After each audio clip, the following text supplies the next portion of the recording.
ارشادات قطب الارشاد حضرت مولانا عبدالقادر رائے پوری رحمہ اللہ میں لکھا ہے کہ ایک مولوی صاحب نے دریافت کیا کہ حضرت جو گناہ ہو جاتے ہیں ان سے جب توبہ کرتے ہیں اگر وہ توبہ قبول ہو گئی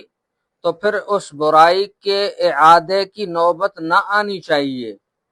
قطب الارشاد حضرت مولانا عبدالقادر رائے پوری رحمہ اللہ نے ارشاد فرمایا کہ یہ بات نہیں،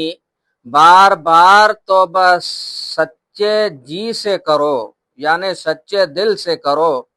اگر سچے دل سے توبہ ہو تو قبولیت کی توقع ضرور ہے، امید ضرور ہے، خواہ وہ گناہ پھر سرزد ہو جائے، مگر اس وقت اس کا ارادہ یہ ہو کہ آئندہ کبھی بھی نہیں کروں گا۔ حدیث مبارکہ میں آتا ہے کہ اگر لوگ گناہ نہ کرتے تو خدا تبارک اور مخلوق گناہ کرنے والی پیدا کرتا کہ وہ گناہ کرتے اور توبہ سے بخشے جاتے، اور اگر انسان سے گناہ نہ ہو تو وہ مل کے محبوس ہو جائے اور فرشتوں کی طرح وہ بھی ترقی نہ کرے۔ گناہ ہو جانا بھی ترقی کے لیے بعض اوقات ذریعہ بن جاتا ہے۔